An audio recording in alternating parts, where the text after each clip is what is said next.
যে লোকটা আমার ব্যাপারে ভালো ধারণা ছিল ওই লোকটা আপনার কারণে আমার প্রতি এখন আর ভালো ধারণা রাখে না, অথচ আপনি যা বলছেন একদম অযাচিত কথা বলছেন, না জেনে বলছেন, গুনাহের কাজ। তো ইনশাআল্লাহ এরকম লোক যারা থাকবে এরা ওদেরকে যা কিয়ামতের ময়দানে ধরে বলবে, ভাই দুনিয়াতে আমার হক নষ্ট করলি, মানুষের সামনে ছোট করছিলি, আজকে আমাকে নেকি না দিয়া কই যাস? বলে কয় নেকি লাগবে? আমি আটকাইছি তো 90 নেকির কারণে। 90টা নেকি দে, তারপরে তুই তোর রাস্তা মাপ, আমি আমার রাস্তা মাপ। রাসূল করিম সাল্লাল্লাহু আলাইহি ওয়াসাল্লাম বলেন, নিশ্চিত জান্নাতি বান্দা ঢুকতে যেও আটকায় যাবে। আল্লাহ একটু কিছু করো না। আল্লাহ বলবে আমার কিছু করার নাই, আমার কিছু করার নাই, এটা আমার হক না, এটা তার হক।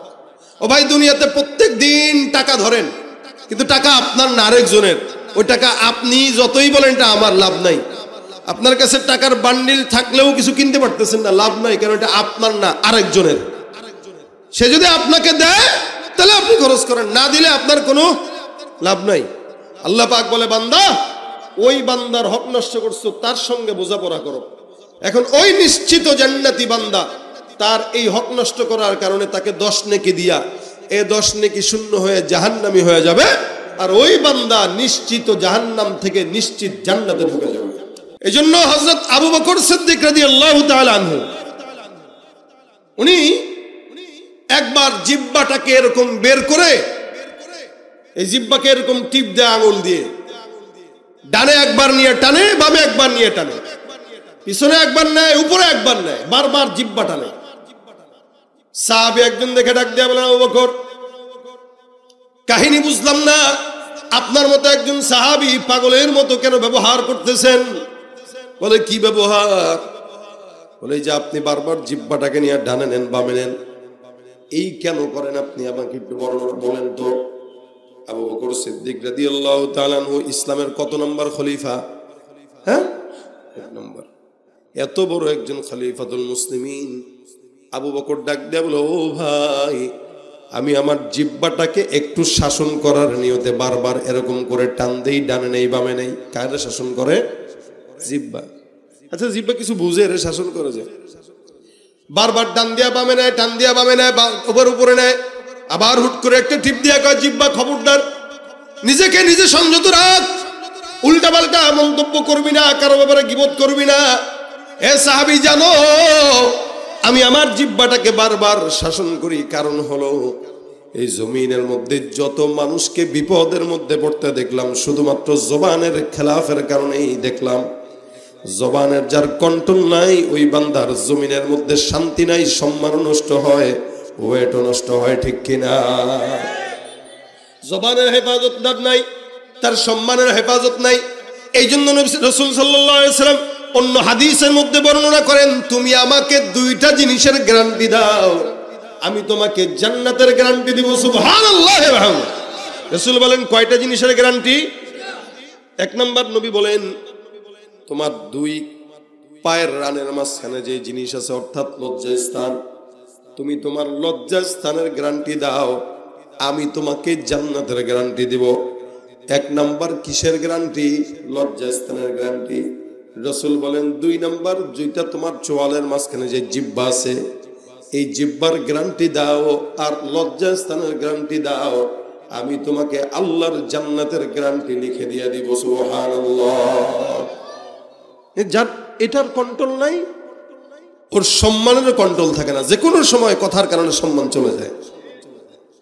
আমাদের বাংলাদেশের সাবেক প্রধানমন্ত্রী শুধুমাত্র জিহ্বার কারণেই তো শেষ হয়েছে না? উল্টাপাল্টা একটা কথা বলে দিছে রাগ মাথায়। কি বলছে বলেন? সে নিজে কল্পনা করছে যে এই শব্দ করার কারণে আমার হেলিকপ্টারে উঠতে হবে। হ্যাঁ, চিন্তা করছে? জবানের হেফাজত কত বড় দামি, এই স্পষ্ট প্রমাণ দেখেন। আবার নতুন করে উপদেষ্টা মন্ডলী হয়েছে, আরেকজন আইসা উল্টাপাল্টা মন্তব্য করছে, কেউ এটা বলে, একবার এটা বলে, এদেরও উপদেষ্টা পদ গেছে। কিসের কারণে? ওই জবান দিয়ে উল্টাপাল্টা কথা বলছে। এজন্য জবানের কথা বড় দামি কথা। এটা যদি কারো হেরফের হয়, তো তার সম্মান নিয়ে টানাটানি হয়, শুধু সম্মান না, মসনদ ছুটে যায়। আর যদি জবান কারো হেফাজতে থাকে, আল্লাহর নবী বলেন জান্নাত তোর হেফাজতে আল্লাহ পাক দিয়ে দিয়েছেন। সুবহানাল্লাহ। এই জন্য ভাইরা আমার, রাসূল করিম সাল্লাল্লাহু আলাইহি ওয়াসাল্লাম বলেন তুমি তোমার জবানের কন্ট্রোল রাখো। আমলিক আলাইকা লিসানাক, জবানের ইবাদত করো। আমাদের দেশে অনেক বান্দারা আছে জবান দিয়া, দেখবেন বিশেষ করে নেতা কর্মীরা নির্বাচন সামনে আসলে জবান দিয়া উল্টা পাল্টা সমস্ত বান্দাকে আশার বাণী শোনায়, আছে না? আমরা ভোট দিয়েন, এটা দিমু, ওইটা দিমু, ওইটা দিমু। মূলত এগুলা জবান দিয়ে আমাদেরকে শোনায় আর কি, শোনানোর জন্য, কিন্তু একটাও আদায় করে? রাস্তাঘাট সব পুকুর বানায় রেখে দেয়। যদি 10 কোটি টাকা সরকারের তরফ থেকে নেয়, 2 কোটি টাকার রাস্তা, 8 কোটি নিজের পকেটে। কথা তো কিন্তু এটা ছিল না, কথা ছিল আমি আমার সর্বোচ্চ দিয়ে আপনাদের সেবা করব, আমি আপনাদের দাস, আমি আপনাদের গোলাম। কিন্তু পাশ হওয়ার পরে আমরা তার গোলাম হই, সে আমাদের মুনিব হয়ে যায়। জবানের ঠিক নাই, এই জন্য ক্ষমতাও ঠিক থাকে না। যখন ক্ষমতা যতদিন থাকে ততদিন সম্মান সালাম থাকে, ক্ষমতা থাকে না তো মানুষের পিটানির ভয়ে বিদেশে পালায়। কথা বলেন ঠিক কিনা ভাইরা আমার? এই কারণে জবান অনেক বড় দামি জিনিস। রাসূল বলেন তুমি এই জবানের হেফাজতের দায়িত্ববোধ নিবা, গ্যারান্টি দিবা, আমার থেকে জান্নাতের গ্যারান্টির কাগজ নিয়ে যাবা। যদি তুমি জান্নাত না পাইছো তো রাসূলকে বইলো। সুবহানাল্লাহ, কত বড় কথা, কত বড় কথা। এই কারণে আল্লাহ বলেন আল্লাযীনা হুম আনিল লাগwi মুরিদুন, ইমানদার যারা লাগুন কথাবার্তা থেকে নিজেদেরকে হেফাজত রাখে।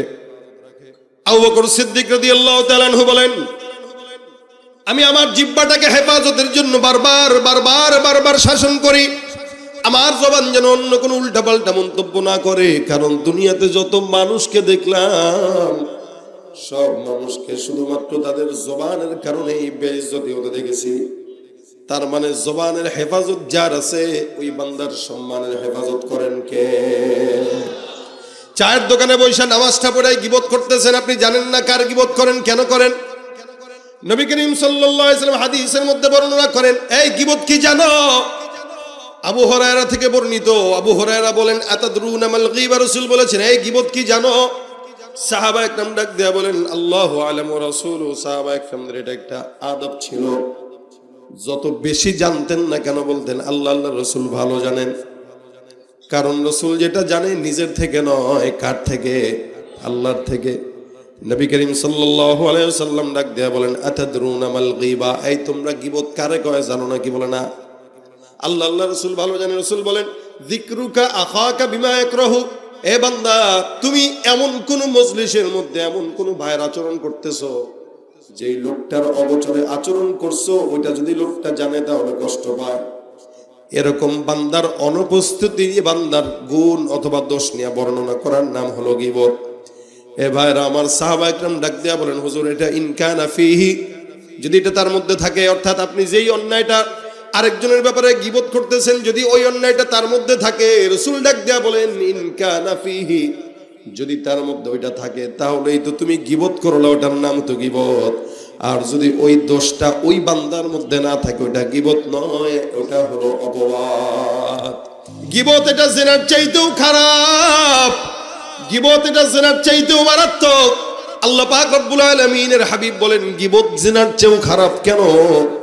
বান্দা যখন জিনা করে নফসান গুনাহ করে, অন্তরের গুনাহ হয়, নিজের গুনাহ হয়। আর গীবত যখন করে, যার গীবত করলো তার সম্মান নষ্ট করার হক নষ্ট হয়। নবী করিম সাল্লাল্লাহু আলাইহি ওয়াসাল্লাম হাদিস শরীফের মধ্যে গল্প শোনায় বলেন সাহাবা আজমাইন, এক বান্দা জান্নাতে চলে যায়, জান্নাতের রাস্তা ঢুকবে, দৌড় দিয়ে ঢুকে, পিছন থেকে একজন না এসে বলে ভাই তুমি জান্নাতে যাও, বাধা নাই, তবে তোমার কাছে আমার পাওনা আছে। বলে কিসের পাওনা? বলে 10টা নাকি পাই। বলে কেমনে পাও? দুনিয়াতে আমার নিয়ে গীবত করে এলাকার মধ্যে আমার সম্মান নষ্ট করছো, হক নষ্ট করছো, আজকে ওই সম্মান নষ্ট করার কারণে 10টা নেকি তুমি আমাকে দিলে তোমার মাফ করবো।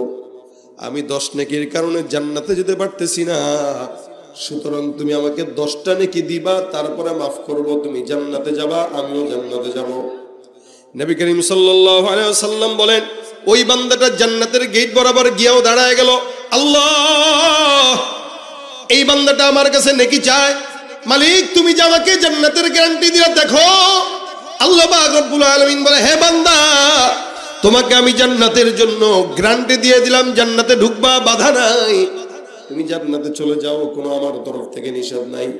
তবে যেই লোকটা তোমার কাছ থেকে নেকি নেওয়ার জন্য আসছে, হিসাবটা তার হিসাব তার সঙ্গেই করো, দুইজনের মাঝখানে আমি আল্লাহর কোনো কাজ নাই। সুবহানাল্লাহ। দেখেন কত বড় বিষয় এটা। আল্লাহ পাক তো মাফ করেই দিয়েছে। এজন্য হক হলো দুইটা। হক কয়টা ভাই? একটা হুকুকুল্লাহ আর একটা হুকুকুল ইবাদ। হুকুকুল্লাহ হলো আল্লাহর হক। আপনি গুনাহ করছেন, নামাজ পড়েন নাই, রোজা রাখেন নাই, এটা আল্লাহর সাথে বুঝবেন। আল্লাহ চাইলেই মাফ করে, ওয়াগফিরু মা দুনা যালিকা লিমান ইয়াশা। আল্লাহ বলেন, আল্লাহ পাক যাকে চায় তাকে কি করেন? বলেন, ক্ষমা করেন। হ্যাঁ, নামাজ পড়েন নাই, রোজা রাখেন নাই, জিকির করেন নাই, এটা আপনার গুনাহ হয়েছে, আল্লাহ পাক ক্ষমা করে দিতেও পারে। কিন্তু হুকুকুল ইবাদ, যেটা বান্দার হক নষ্ট হয়, এমন কোন কাজ যখন আপনি করবেন, আল্লাহ কইব, বান্দা আমার হক আমি মাফ করে দিছি, বাকি বান্দারটা তুমি বান্দার সঙ্গে বুঝো। বান্দা যতক্ষণ ক্ষমা না করবে, আমি আল্লাহও ক্ষমা করব। আপনি আমার গীবত করলেন, আমার সম্মান নষ্ট করলেন, মানুষের কাছে 10 জায়গায় বলে বইলা যে এতে এমন এমন এমন, যে লোকটা আমার ব্যাপারে ভালো ধারণা ছিল, ওই লোকটা আপনার কারণে আমার প্রতি এখন আর ভালো ধারণা রাখে না। অথচ আপনি যা বলছেন একদম অযাচিত কথা বলছেন, না জেনে বলছেন, গুনাহের কাজ। তো ইনশাআল্লাহ এরকম লোক যারা থাকবে, এরা ওদেরকে যা কিয়ামতের ময়দানে ধরে বলবে, ভাই দুনিয়াতে আমার হক নষ্ট করলি, মানুষের সামনে ছোট করছিলি, আজকে আমাকে নেকি না দিয়া কই যাস? বলে, কয় নেকি লাগবে? আমি আটকাইছি তো 90 নেকির কারণে। 90টা নেকি দে, তারপরে তুই তোর রাস্তা মাপ, আমি আমার রাস্তা মাপ। রাসূল করিম সাল্লাল্লাহু আলাইহি ওয়াসাল্লাম বলেন, নিশ্চিত জান্নাতি বান্দা ঢুকতে যেও আটকায় যাবে। আল্লাহ একটু কিছু করো না। আল্লাহ বলবে, আমার কিছু করার নাই, আমার কিছু করার নাই, এটা আমার হক না, এটা তার হক। ও ভাই, দুনিয়াতে প্রত্যেক দিন টাকা ধরেন, কিন্তু টাকা আপনার না, আরেকজনের। ওই টাকা আপনি যতই বলেন এটা আমার, লাভ নাই। আপনার কাছে টাকার বান্ডিল থাকলেও কিছু কিনতে পারতেছেন না, লাভ নাই, কারণ এটা আপনার না, আরেকজনের। সে যদি আপনাকে দেয় তাহলে আপনি খরচ করেন, না দিলে আপনার কোনো লাভ নাই। আল্লাহ পাক বলে, বান্দা ওই বান্দার হক নষ্ট করছো, তার সঙ্গে বোঝাপড়া করো। এখন ওই নিশ্চিত জান্নাতি বান্দা, তার এই হক নষ্ট করার কারণে তাকে 10 নেকি দিয়া, এই 10 নেকি শূন্য হয়ে জাহান্নামী হয়ে যাবে, আর ওই বান্দা নিশ্চিত জাহান্নাম থেকে নিশ্চিত জান্নাতে ঢুকে যাবে। কথাটা কি বুঝছেন আপনারা? তাহলে বলেন, আমরা আমাদের জবান দিয়া 24টা ঘন্টা কত গুনাহ করি? আমরা আমাদের জবান দিয়া কতটা গুনাহ করি? প্রতিনিয়ত আমল করতেছি, গুনাহ করতেছি। মসজিদে নামাজ পড়তে গেছি, গীবত করতেছি, শিকায়াত করতেছি। এমন কোন জায়গা নাই যেখানে গুনাহ হয় না। আবার আকাবিরদেরকে গালি দেয়। কিছু কিছু নতুন নতুন ইমানদার আছে যারা আমাদের ইমামদেরকে গালি দেয়, যারা আমাদের আকাবিরদেরকে গালি দেয়, যারা আল্লাহওয়ালা বুজুর্গদেরকে গালি দেয়। মনে রাখবেন, আমাদের আকাবিররা জান্নাত বুঝে তারপরে কবরে গেছে, আর আমরা দিন যত যায় দুনিয়া বুঝি, জান্নাত বুঝি না, জাহান্নামের রাস্তায় যাচ্ছি। কি বলেন, ঠিক না? ইমানদার দাবি করে, ইমানদার দাবি করে জবানের হেফাজত নাই, ইমানদার দাবি করে নামাজ নাই, ইমানদার দাবি করে সুন্নাত নাই, ইমানদার দাবি করে টুপি পরে না, ইমানদার দাবি করে নামাজ ভালো লাগে না, ইমানদার দাবি করে মানুষের সঙ্গে দ্বন্দ্ব হাঙ্গামা না লাগলে ভালো লাগে না। আমার আল্লাহ ডাক দেয়া বলেন, মুসলমান দাবি করলে মুসলমান হয় না, মুমিন দাবি করলেই মুমিন হয় না। এই জন্য আল্লাহ পাক ঘোষণা করেন, মিনান নাসি মান ইয়াকুলু আমান্না বিল্লাহ ওয়া বিল ইয়াউমিল আখির ওয়া মা হুম বিমুমিনিন। মানুষের মধ্যে এমন এক দল থাকবে যারা নিজেরা নিজেদেরকে মুমিন বলে দাবি করবে, কিন্তু আমি আল্লাহ বললাম, যাদের কাজের মধ্যে মুমিনের কোনো পরিচয় নাই, এরা যতই মুমিন দাবি করুক, এরা মুমিন নয়, এরা মুনাফিক, এরা ভণ্ড, এরা বেঈমান। ঠিক কিনা? তুমি নিজে নবীর উম্মত দাবি করো, সুন্নাহ মানো না, নবীর অপমানে তোমার হৃদয় কাঁদে না। নবীর উম্মত দাবি করো, সুন্নাহ মানো না, নবীর অপমানে তোমার হৃদয় কাঁদে না। তুমি বিজাতীয় সংস্কৃতিতে সপেছো পরাণ, তুমি বিজাতীয় সংস্কৃতিতে সপেছো পরাণ। তুমি কেমন মুসলমান, তুমি কেমন মুসলমান? নামাজের সাথে নাই পরিচয় মানো না কোরআন, নামাজের সাথে নাই পরিচয় মানো না কোরআন। তুমি কেমন মুসলমান, তুমি কেমন মুসলমান? তুমি সুদের টাকায় প্রাসাদ গড়ো, ঘুষ ছাড়ো না, দিন দুঃখী না খেয়ে মরে খবর রাখো না, ঠিক কিনা? সুদের টাকায় প্রাসাদ গড়ো, ঘুষ ছাড়ো না, দিন দুঃখী না খেয়ে মরে খবর রাখো না।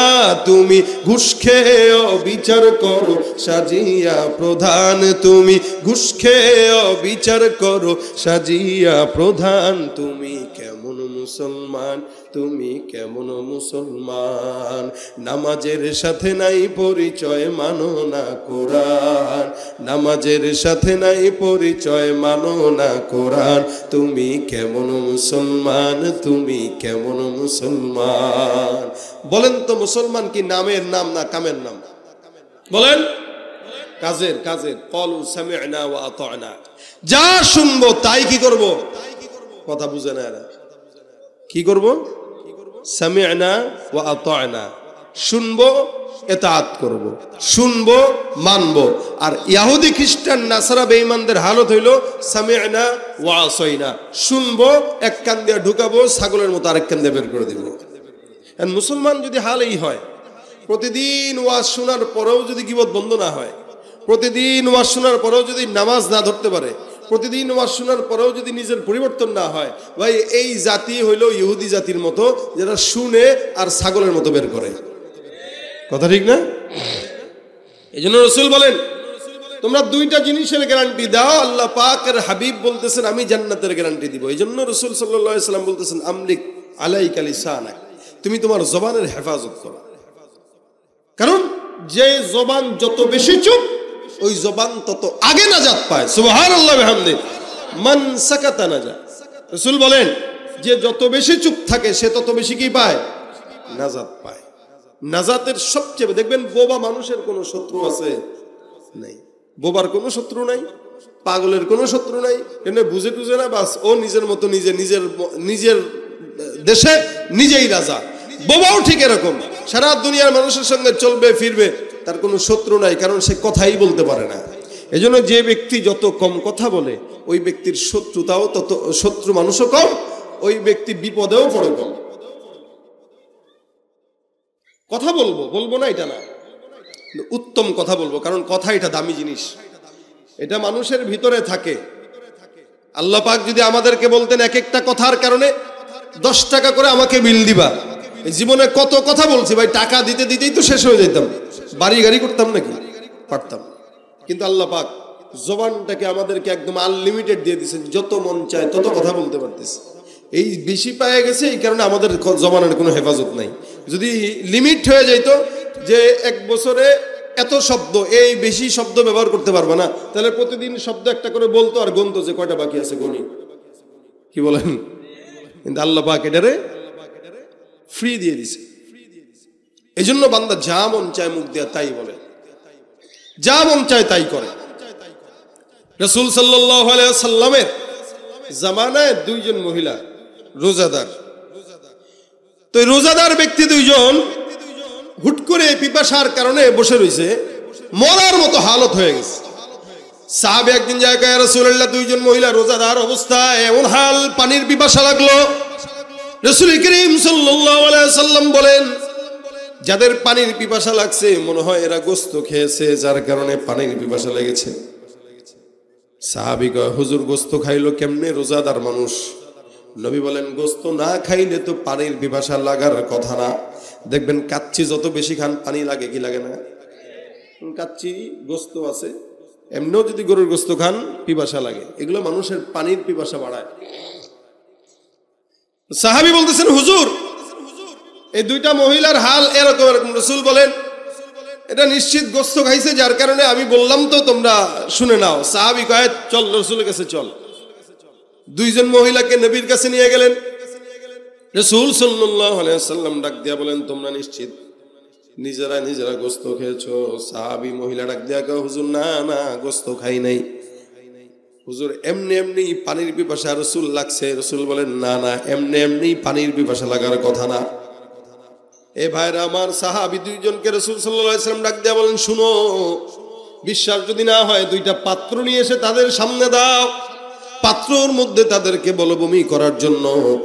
দেখবা তাদের পেট থেকে গোস্ত মাংস পচা দুর্গন্ধওয়ালা বের হয়। আল্লাহ নবী সাল্লাল্লাহু আলাইহি সাল্লাম যখন আদেশ করলেন, আল্লাহ নবী সাল্লাল্লাহু আলাইহি সাল্লামের কথা অনুযায়ী মহিলা দুইজন গলার মধ্যে আঙ্গুল দিয়ে বমি করার ট্রাই করলো। তাকায় দেখে যখন বমি বের হলো, বমির মধ্য থেকে পেটের ভিতর থেকে মরা পচা মাংস বের হইতেছে। রাসূল সাল্লাল্লাহু আলাইহি সাল্লাম বলেন, সাহাবা একরাম, এই যে তার পেট থেকে, তার বমি থেকে পচা গোশত বের হয়, তোমরা কি জানো নিশ্চিত এই দুইজন মহিলা রোজার হালতে একজন আরেকজনের সঙ্গে অন্যকে নিয়ে গীবতের আলোচনা করছে। এগুলাই গোস্তগুলা গীবতের গুনার গোস্ত, যেটা সে তার আপন বোনের জন্য করেছিল, ভাইয়ের প্রতি করেছিল। সুতরাং খবরদার, তোমরা গীবত থেকে বাঁচো, গীবত থেকে বাঁচো, কারণ গীবত হলো জেনার চাইতেও মারাত্মক। এ ভাইরা আমার, এই জন্য আল্লাহ পাক রব্বুল আলামিন ডাক দিয়া বলেন, লা ইয়াসখার কওমুম মিন কওম। মানুষ গীবত করে কখন জানেন? যখন একজন আরেকজনকে ছোট মনে করে, ছোট চোখে দেখে। আমি যদি আপনাদের ছোট চোখে দেখি তাহলে না গীবত করব। আর নিজের থেকে যখন অন্যকে বড় চোখে দেখে, তখন অন্যের ব্যাপারে, বড়র ব্যাপারে কোনো গীবত করে না। সে মনে করে আল্লাহ, এই লোকটা আমার চেয়ে কত বড়, তার গীবত আমি করব। কিন্তু যখনই সে আরেকজনকে ছোট চোখে দেখে, তার অন্তর থেকে খারাপ বাজে বাজে মন্তব্য আরেকজনের ব্যাপারে বের হয়। এই কারণে আল্লাহ পাক বলেন, লা ইয়াসখার কওমুম মিন কওম আসা আন ইয়াকুনু খায়রাম মিনহুম ওয়ালা নিসাউম মিন নিসাইন আসা আন ইয়াকুননা খায়রাম মিনহুম। আল্লাহ পাক রব্বুল আলামিন বলেন, খবরদার পুরুষরা, মুমিনেরা, ইয়া আইয়ুহাল্লাযীনা আমানু লা ইয়াসখার কওমুম মিন কওম, তোমরা কোনো কমকে ছোট চোখে দেখবা না।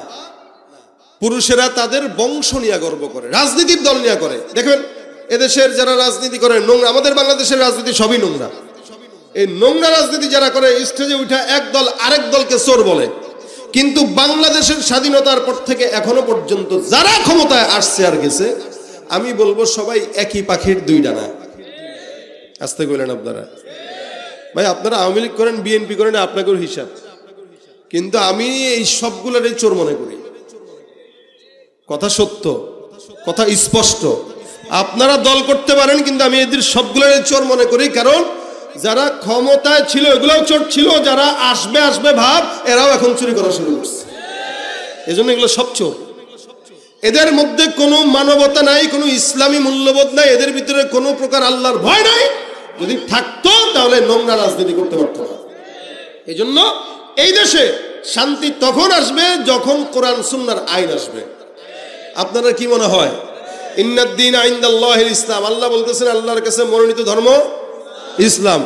ইসলাম ছাড়া অন্য জায়গায় খুঁড়ে খুঁড়ে শান্তি তালাশ করবেন, কিয়ামত পর্যন্ত খুঁজবেন, পাবেন না। যারা আসবে, যারা যাবে, সব দুর্নীতিবাজ আর চোর হবে। ঠিক কিনা জোরে কর? যাদের হাতে যায় ক্ষমতা, দেশ যেন বাপের ভিটা, রাখতে চেয়ার শুরু করে বিদেশিদের পাচাটা। যাদের হাতে যায় ক্ষমতা, দেশ যেন বাপের ভিটা, রাখতে চেয়ার শুরু করে বিদেশিদের পাচাটা। বিদেশিদের কথা মতো চালায় ওরা নিজের দেশ। দেখতে দেখতে গোল্লায় গেল আমার সোনার বাংলাদেশ। একে একে শেষ করেছি, সবার দেখা হইল শেষ। দেখতে দেখতে গোল্লায় গেল আমার সোনার বাংলাদেশ। দেখতে দেখতে গোল্লায় গেল আমার সোনার বাংলাদেশ। কেউ দিল না, সবাই নিল, আমরা যে কলুর বলদ। সারা বছর নেয় না খবর, নির্বাচনে খুব দরদ। কেউ দিল না, সবাই নিল, আমরা যে কলুর বলদ। সারা বছর নেয় না খবর, নির্বাচনে খুব দরদ। নির্বাচনের আগে নেতায় ধরে কত রকম বেশ। নির্বাচনের আগে নেতায় ধরে কত রকম বেশ। দেখতে দেখতে গোল্লায় গেল আমার সোনার বাংলাদেশ। দেখতে দেখতে গোল্লায় গেল আমার সোনার বাংলাদেশ। ঠিক না? রাগ করছেন কেউ আপনারা? সমস্যা নাই, যারা রাগ করবে এদের ক্ষমতা আর নাই, এখন রাগ করে লাভ নাই। তবে আমরা ক্ষমতা থাকতেও বলছি, না থাকতেও বলি, যতদিন আবার কেউ আসবে তাদের বিরুদ্ধে বলবো। মূলত কোনো দলের বিরুদ্ধে আমাদের কথা না, চোরের বিরুদ্ধে আমাদের কথা, দুর্নীতিবাজের বিরুদ্ধে আমাদের কথা, বদমাশের বিরুদ্ধে আমাদের কথা, জেনাকারীর বিরুদ্ধে আমাদের কথা, সন্ত্রাসীর বিরুদ্ধে আমাদের কথা, হকের পক্ষে আমাদের কথা। ঠিক কিনা ধরে কন? আর আপনি যদি হকের বিপক্ষে থাকেন তাহলে আপনি রাগ করেন। হকের বিপক্ষে আছেন কেউ? আল্লাহ হকের পক্ষে থাকার তৌফিক দান করুন। রাসূল করিম সাল্লাল্লাহু আলাইহি ওয়াসাল্লাম বান্দাকে বললেন, তোমরা কোন, আল্লাহ পাক বলেন, তোমরা কোন কওমকে ছোট চোখে দেখো না। আর ছোট চোখে যে কেউ যদি কাউকে দেখে, তার উদাহরণ কি জানেন? বিশাল উঁচু পাহাড়ে যখন আপনি একা উঠেন, নিচে হাজারো মানুষকে আপনি ছোট দেখেন না বড় দেখেন? ছোটই দেখেন। আপনার চোখ কয়টা? দুইটা। তার মানে আপনি অনেক বড় উঁচু পাহাড় থেকে দুইটা চোখ দিয়ে নিচে মনে করেন 100 মানুষ আছে, এই নিচের 100 মানুষকে আপনি কি দেখলেন? ছোট দেখলেন। আচ্ছা বলেন তো, নিচে যে 100 মানুষ আছে এদের চোখ কয়টা? হ্যাঁ, কথা কয় না, 200টা। এবার নিচের মানুষগুলো আপনারা কি দেখে? কথা কয় না। তাহলে আপনি উপর থেকে 100 জনের 2 চোখ দিয়ে ছোট দেখতেছেন, আর নিচের 100 মানুষ 200 চোখ দিয়ে আপনাকে ছোট দেখতেছে। সুতরাং আপনি অহংকার করা, কাউরে ছোট মনে করার কোনো সুরত নাই। কারণ ইমাম হাসান আল বসরি রাহমাতুল্লাহ আলাইহি কথা বলেছেন, বান্দা তুমি যে অহংকার করবা, তোমার অহংকার করার কোনো সুযোগ নাই। তুমি তোমার পরিচয় জানো না, এই কারণে তুমি অহংকার করো। যদি পরিচয় জানতো অহংকার করতে না। তোমার পরিচয় কি? আউয়ালুকা নুতফাতুন মাযরা ওয়া আখিরুকা জিফাতুন কাযরা ওয়া বাইনা যালিকা তাহমিলুল আযরা। তোমার পরিচয় হলো তোমার শুরুটাও ছিল নাপাক 1 ফোঁটা পানি দিয়া, তোমার শেষটাও যখন হয় নাপাক পানি দিয়েই হয়, নাপাকের মাধ্যমেই হয়। মাঝখানে সারা জিন্দেগি তুমি যে পেটের ভিতরে যেগুলো নিয়ে ঘুরো, ওগুলো পায়খানা নাপাক। তা তোমার শুরুও নাপাক, শেষও নাপাক, মাঝখানে যেগুলো পেটে থাকে ওগুলোও নাপাক। তা তুমি নাপাক জিনিস ভিতরে নিয়ে অহংকার করো, অহংকার তোমার দ্বারা সাজে। সুতরাং লা ইয়াসখার কওমুম মিন কওম আসা আন ইয়াকুনু খায়রাম মিনহুম ওয়ালা নিসাউম মিন নিসা আসা আন ইয়াকুননা খায়রাম মিনহুম। কোন পুরুষ যেন কোন পুরুষকে ছোট চোখে না দেখে, এমন কি কোন নারী যেন কোন নারীকে ছোট চোখে না দেখে। নারীদের গর্ব হইল তার স্বামী নিয়া, কি নিয়া? স্বামী আর বাপ, স্বামী আর বাপ, এরপর হয় সন্তান। এরা কত আলোচনা করবে এগুলো নিয়ে করে। আপনার ছেলে কি পাইছে গো? জিপিএ 5। আরে আমার ছেলে তো পারলে ওইটার উপরে। আপনার স্বামী কি গো? আমার স্বামী তো এই। আপনার জামাই কি? আমার জামাই এই। আপনার বাপে কি? আমার বাপে এই। এমনকি স্বামীর কাছে পর্যন্ত বাবা নিয়ে গর্ব করে। আপনি আমার চিনেন না আমার বাবা কি? এটা হলো নারীদের গর্ব। একসাথে যখন বসে এক নারী আরেক নারীর, ভাই আমার শাশুড়ি তো এই, আরে ওর শাশুড়ি তো এই, মানে নারীদের কাজই হলো এগুলো। এই কারণে আল্লাহ পাক বলেন, খবরদার আলা নিসা উম্মিন নিসা আসা আন ইয়াকুননা খায়রাম মিনহুন। কোন নারীকে ছোট চোখে দেখবা না। কারণ আপনি যাকে ছোট চোখে দেখতেছেন, হতে পারে আল্লাহর দরবারে তার দাম বেশি, আপনার কোনো দাম নাই। হইতে পারে না? আচ্ছা আমি সাঈদ, আমার নামে আল্লাহ পাক কোরআনে বলেছেন ফামিনহুম শাকিয়্যুন ওয়া সাঈদ। কিয়ামতের ময়দানে একদল থাকবে সৌভাগ্যবান আর একদল থাকবে দুর্ভাগ্যবান। কারা? ফামিনহুম শাকিয়, তাদের মধ্যে কেউ দুর্ভাগা, ওয়া সাঈদ, কেউ সৌভাগ্যবান। তা আমার নাম অনুযায়ী আমি বলতে পারি আল্লাহ পাক আমারে সৌভাগ্যবান বানাইছেন, কিন্তু যতক্ষণ জান্নাত না পাবো সৌভাগ্যবান আমি হতে পারি নাই। আমার দাম কুকুরের দাম সমান। আমি তখন সৌভাগ্যবান হব যখন আল্লাহ পাক আমাদের জান্নাতে নিবে, জান্নাতে যে রাসূলের সাথে ঘুরবো, তখন বলবো না আলহামদুলিল্লাহ আমি সাঈদ, আসলেই সাঈদ। কি ঠিক না? আর এর আগ পর্যন্ত এটা কুকুরের হিসাব নাই, কিন্তু আমার হিসাব হবে। কুকুর তো এমনি শেষ, আমার তো একটা জায়গা আটকাবে আল্লাহ, নাকি? তা কুকুর তো পার পেয়ে গেল, আমার হবে কি? এই কারণে আমার দাম আর কুকুরের দাম ভাই তফাৎ নাই, একই। কিন্তু আমার আল্লাহর কাছে সম্মান যখন পাবো তখন আমি বুঝবো যে আমি সম্মানী। এই কারণে আল্লাহ পাক বলেন, খবরদার দুনিয়াতে কেউ কাউরে অহংকারী, কেউ কার বিরুদ্ধে কথা বইলা, কেউ কাউরে কষ্ট দিয়া, ওয়ালা তালমিজু আনফুসাকুম ওয়ালা তানাবাজু বিল আলকাব। রাস্তায় কোনো মোটা মানুষ হেঁটে যাচ্ছে, দেখ মুটু যায়, মুটু বলে না, ও বাওয়াইন্না যায় খাটো, অথবা চিকন যাচ্ছে দেখছস নি, সুপারি গাছ দাঁড়ায় আছে, বাতাস আইলে হেলে পড়ে যাবে। এটা তার অগোচরেই বলছে, সে জানে না। অনেক সময় হুন্ডার উপর অনেক মোটা মানুষ বসে, আমরাই তো মজা করে কই আরে হুন্ডার চাকা গেছে, বলি না, আমরা তো মজাক করে বলি। এই মজাকটা কত খারাপ জানেন? রাসূল সাল্লাল্লাহু আলাইহি ওয়াসাল্লামের বিবি ছিলেন আম্মাজান সাফিয়া। হযরত সাফিয়া রাদিয়াল্লাহু তাআলা আনহা একবার ঘরে ঢুকছেন, তো আম্মাজান আয়েশা রাদিয়াল্লাহু তাআলা আনহা বলতেছেন, সাফিয়া হাকাযা হাকাযা। সাফিয়া তো দেখতে এমন এমন এমন, রাসূল আপনি কি দেখে পছন্দ করছেন? আম্মাজান আয়েশা বলতেছেন, আম্মাজান আয়েশা কত দামি নারী এটা আপনি কল্পনা করতে পারবেন না। আম্মাজান আয়েশা রাদিয়াল্লাহু তাআলা আনহাকে আল্লাহ পাক স্বয়ং নিজে কাজী হয়ে নবীর কাছে জিবরিলের মাধ্যমে ছবি পাঠায়া পছন্দ করায়া বিয়ে দিয়েছেন।